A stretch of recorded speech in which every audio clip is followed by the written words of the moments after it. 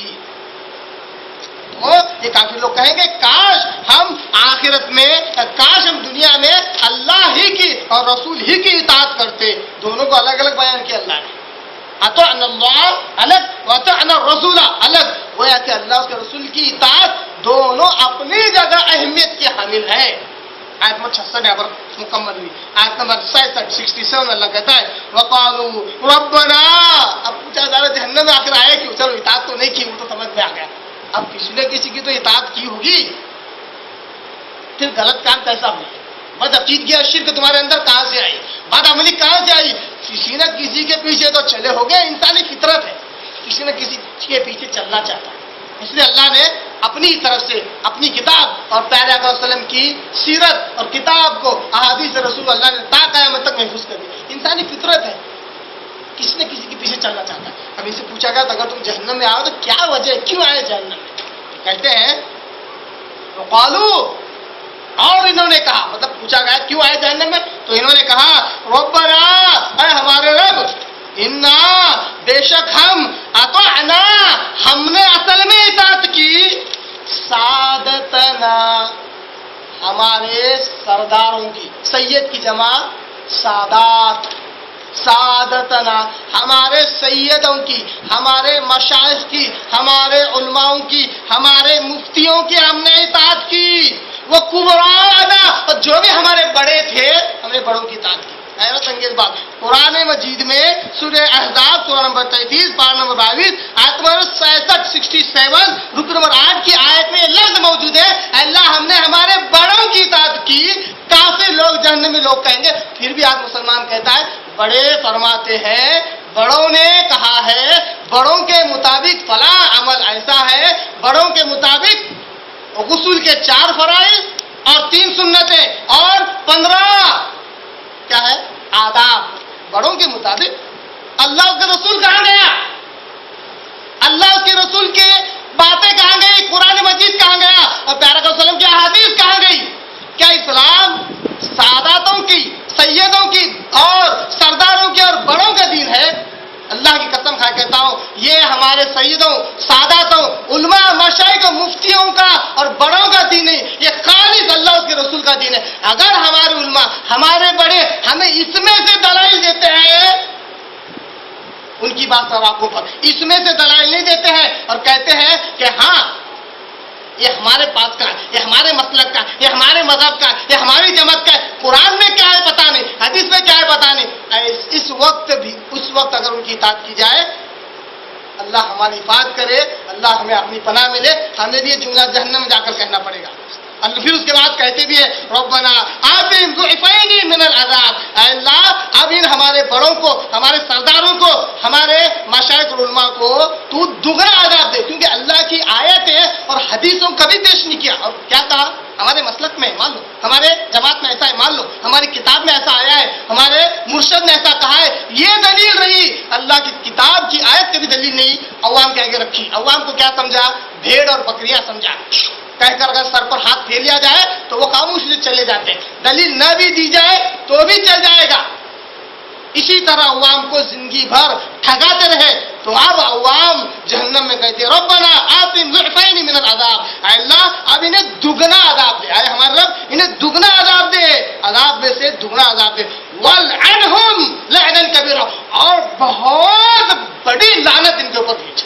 دیکھو عوام لعنت بھیجنے کے لیے دعا کرے اپنے رب سے، بہت بڑی لعنت ان پر بھیج۔ کیا ہی پیاری آیت ہے، دل اور دماغ کو دہلا دینے والی۔ واقعی یہ آیت جو سمجھے گا اور جس کے دل میں اللہ تبارک و تعالیٰ ہدایت کا نور اگر ڈال دے، اس کو تو اللہ اور اس کے رسول سے اتنی محبت ہو جائے گی، اتنی محبت ہو جائے گی کہ ان سے بڑھ کر کوئی رہے گا ہی نہیں دنیا میں، نہ باپ، نہ دادا، نہ اکردادا، نہ مولانا، نہ مفتی، نہ کوئی۔ تو آپ کہیں گے سرا صاحب بار بار آپ ساداتوں، سیدوں کا ذکر ہے، بڑوں کا ذکر ہے، مولانا مفتیوں کو کیوں لا رہے ہیں آپ، علماء مشائخ کو کیوں لا رہے ہیں آپ؟ اس وجہ سے کیونکہ ایک عام رویہ یہ ہو چکا ہے، اور یہ مثال آپ کے آگے رکھ رہا ہوں اور اسی بات پر اپنی بات بھی ختم کرتا ہوں. آپ بھی غور کیجئے. آج ہم عوام ہیں، ہم جوہلا ہیں، ہم جب جا کر کسی سے کوئی مسئلہ پوچھتے ہیں، کوئی فتویٰ پوچھتے ہیں، ویسے ہی جیسا کہ اگر ہم کسی وکیل کے پاس جائیں، فرض کیجیے ہم اور آپ مل کر کسی وکیل کے پاس جائیں اور اس وکیل سے ایک مسئلہ پوچھیں کہ بھائی بتائیے، اگر کوئی شخص کسی کا مرڈر کر دے، کسی کا قتل کر دے، تو اس کی سزا کیا ہے کورٹ میں؟ اب وہ وکیل کہے گا 2 منٹ رکو، ابھی آتا ہوں، اس کا جواب دیتا ہوں. اندر جائے، اپنے کمرے میں سے، اپنی الماری میں سے، اپنے کتب خانے میں سے ایک کتاب لے آئے جس پر دھول چڑھی ہوئی ہے، اس کو جھاڑتے ہوئے کہے کہ ہمارے دادا کے استاد کی کتاب اس کے صفحہ نمبر 200 پر لکھا ہوا ہے کہ اگر کوئی کسی کا مرڈر کرے، قتل کرے، تو اس کو پانی میں ڈبو کر مار ڈالنا چاہیے. آپ ایسے وکیل کے بارے میں آپ کیا کہیں گے؟ کیا کہیں گے آپ اوپر سے دیکھیں گے اور کہیں گے شاید اس نے وکالت ہی پاس نہیں کی ہے. تبھی تو وکیل اپنی اصل کتابوں کا حوالہ دینے کے بجائے اپنے باپ دادے کی کتابوں کا حوالہ دے رہا ہے. باپ داداؤں کی بات چل رہی ہے نا، تو اپنے باپ دادوں کی کتابوں کا حوالہ دیتے ہوئے ایک مسئلے کا جواب دے رہا ہے.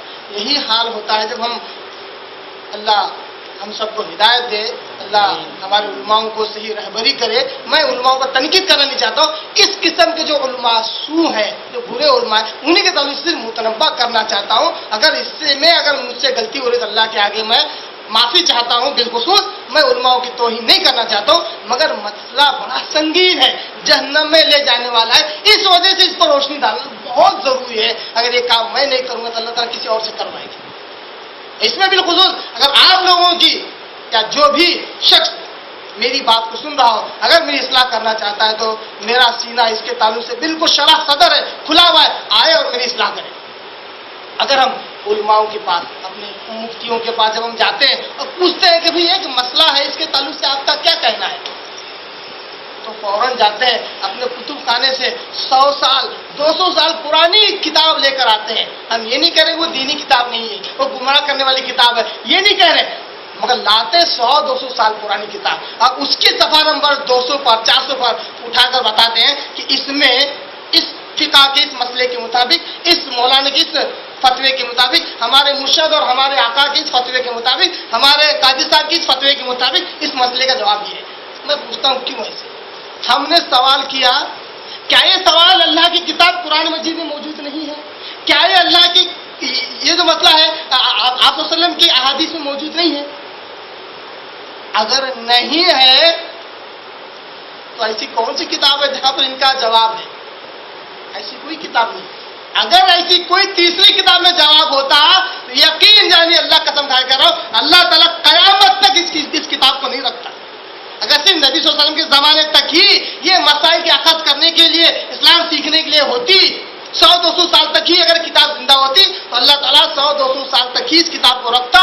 اور جب بڑے بڑے لوگ مجدد، دینی تجدید کرنے لوگ جب پیدا ہوتے تو اللہ تعالیٰ کتاب اٹھا لیتا اور کہتا اس کی کیا ضرورت ہے، تم کرو آگے کا کام. اللہ نے قیامت تک کیوں رکھا اور احادیث کو قیامت تک اللہ نے محفوظ کیوں کیا؟ اس میں قیامت تک کے مسئلے ہیں. ضرورت ہے اس کی تشنگی محسوس کرے، اس کی پیاس کو محسوس کرے. اللہ اس کے رسول سے شدت سے محبت کریں گے تو اللہ تعالیٰ جو کہ زندہ حی و قیوم ہے، ہر اندھیرے میں، ہر گمراہی میں آپ کی رہنمائی کرنے کے لیے تیار ہے. اللہ نے ایک بات کیا اچھا مصرع کہتے ہیں، ہم تو مائل با کرم کوئی سائل ہی نہیں، ہم تو دینے کے لیے تیار، کوئی مانگتا ہی نہیں ہم سے کوئی رہبری چاہتا ہی نہیں، ورنہ ایک ہی آیت سے 50 مسائل انسان کو سمجھانے پر قادر، ایک ہی آیت سے. اب میں یہ نہیں کر رہا ہوں کہ عوام بھی جوہلا بھی اٹھے اور قرآن کی آیتوں سے مسائل نکالے، یہ نہیں کہہ رہا ہوں، مگر قرآن کو سمجھے، پڑھے، علماء کی رہبری میں پڑھے اور سمجھے، علماء کو لے کر بیٹھے. مگر یہ نہ کریں کہ نہ علماء کو آ رہا ہے نہ ہم کو آ رہا ہے، اس لیے کتاب کو بالائے طاق رکھ دیا گیا اور یہ لکھ دیا گیا جیسا کچھ دوائیوں پر لکھا جاتا ہے، please keep the children away from this medicine لکھا جاتا ہے، تو قرآن کے طرف سے یہ لکھا جاتا ہے please keep away from humanity, انسانی سے اس کو دور رکھو، پڑھیں گے تو گمراہ ہو جائیں گے. اگر یہ عقیدے کے تحت قرآن کی طرف سے پروپیگنڈا کیا جا رہا ہے، یہ بہت ہی غلط بات ہے. تو اس طرح جب ہم ان سے پوچھتے ہیں کہ بھائی کوئی مسئلے کا جواب دو تو 100-200 سال پرانا. میں کہتا ہوں کیا اسلام 100-200 سال پرانا ہے؟ 1450 سال پرانا ہے. آپ صلی اللہ علیہ وسلم کے زمانے کی بھی کتابیں آج ہی موجود ہیں. حیرت در حیرت اتنے پروپیگنڈے احادیث کے تعلق سے تو لوگوں کے اندر موجود ہیں.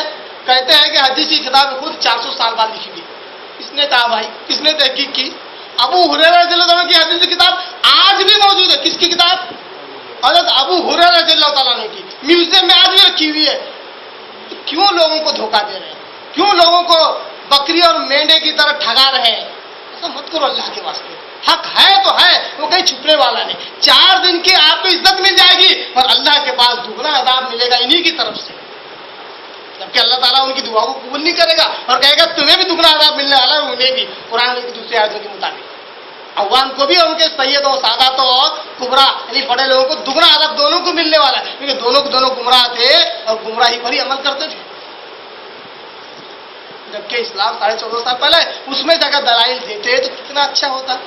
اللہ کی کتاب سامنے رکھتے تو کتنا اچھا ہوتا. پھر آقا صلی اللہ علیہ وسلم کی حدیث اگر رکھتے تو کتنا اچھا ہوتا. یہ کام نہیں کیا اور لوگوں کو گمراہ کرتے ہیں. جیسے مثال کے طور پر یہ مثال میں دے رہا ہوں صرف ایک ٹیسٹ کے لیے، ایک پرسنل انٹرویو کے لیے، کہ اگر سوال یہ ہے کہ کیا چچا کی بیٹی سے شادی کی جا سکتی ہے؟ ایک مسئلہ ہے. میں چاہ رہا ہوں کہ آپ لوگ اس کو ایک بار ٹیسٹ کر کے دیکھ لیں.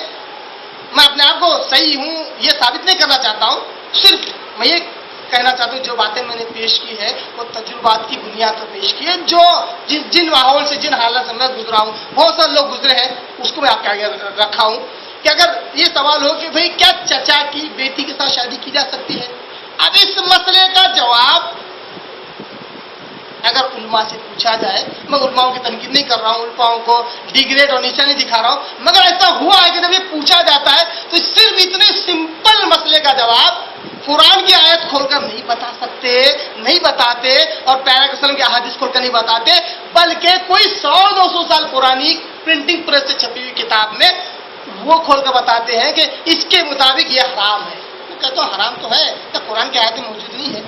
سورہ نساء کھول کر دیکھو، اس میں اللہ نے براہ راست چچا کی بیٹی کے ساتھ بھانجی بھتیجی کو اللہ نے حرام کرا دیا. آیت موجود ہے تو یہ عوام کو کیوں نہیں دیتے؟ کتنے گمراہ ہوں گے؟ کہاں تک جائیں گے گمراہ ہو کر؟ اور اللہ کی آیت سمجھنے کے بعد گمراہ ہوں گے؟ یہ آیت نہیں بتائیں گے. آپ دیکھو آزما کے جو بھی آپ کو کوئی شخص ملے، کسی پر شک مت کیجئے، مگر ایک ٹرائل کے تو بڑے کام کیجئے. پوچھیں گے نا وہ قرآن کی آیت کا حوالہ نہیں دے گا. جب میں قرآن کی آیت، میں حدیثوں کی بات نہیں کر رہا ہوں، بہت بڑی بات نہیں کر رہا ہوں، قرآن کی آیت کی بات کر رہا ہوں. اس میں بھی لوگ تامک ٹوڑیاں کریں گے، براہ راست آیت اٹھا کر نہیں دیں گے. یہ اپنے بڑوں سرداروں کی ماننے کا ایک نقصان ہے، یہ ہمیں جہنم میں لے کے جانے والا ہے. اللہ سے دعا کرتا ہوں کہ اللہ تعالیٰ ہمیں ایسے کبیرہ گناہ سے، ایسی گندی اور گھناؤنی حرکت سے اللہ ہماری حفاظت کرے. اللہ ہمیں توفیق دے کہ ہم اپنے دلوں میں خالص اللہ کی پیدا وسلم کی محبت کو جاگزی کر لیں، شدت کے ساتھ اللہ سے محبت کرنے کے اللہ توفیق عطا فرمائے. پیدا وسلم سے شدت کے ساتھ ان کی تابعداری اور اطاعت کرنے کے اللہ توفیق عطا فرمائے. واخر دعوانا الحمدللہ رب العالمین.